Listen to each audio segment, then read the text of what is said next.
buah tin dan zaitun, pohon istimewa yang penuh berkah. والتين والزيتون وطور سينين Disebut Allah dalam Al-Quran. بلد الأمين. Tapi sudahkah Anda melihatnya? Selain kurma dan anggur, buah tin juga merupakan buah kesukaan Rasulullah. Bahkan ada salah satu hadis beliau yang menganjurkan umatnya untuk mengkonsumsi buah tin, karena dipercaya dapat memelihara kesehatan.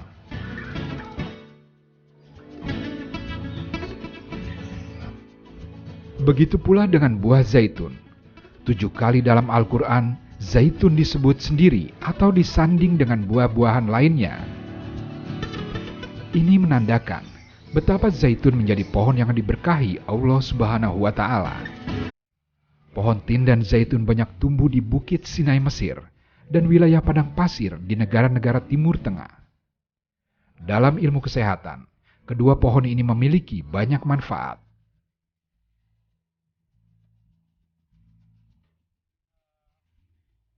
Banyak pembudidaya pohon tin dan zaitun di Indonesia yang dapat kita temui. Salah satunya adalah Suwandi, warga Cipinang Muara, Jakarta Timur, yang sudah 10 tahun membudidayakan tanaman Al-Quran ini di lahan seluas 300 meter persegi miliknya. Berawal dari kegemarannya mengkoleksi tanaman hias, Suwandi beralih untuk membudidayakan tin dan zaitun karena meyakini banyak manfaatnya.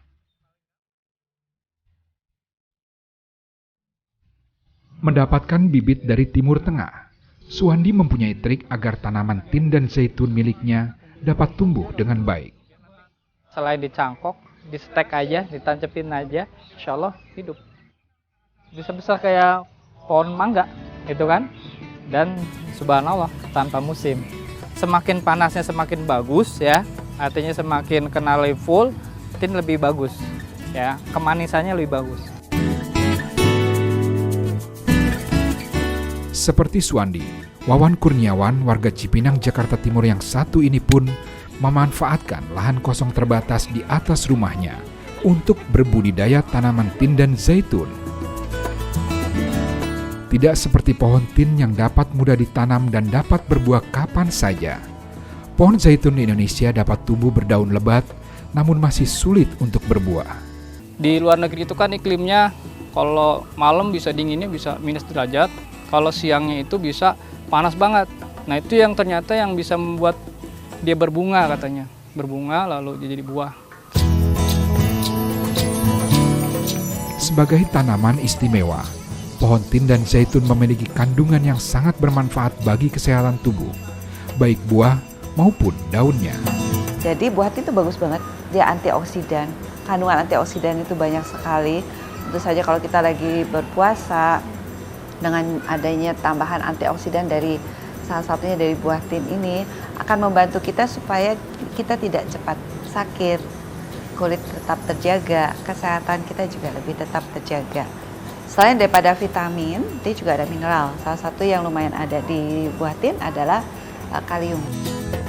Subhanallah, sudahkah Anda mencobanya?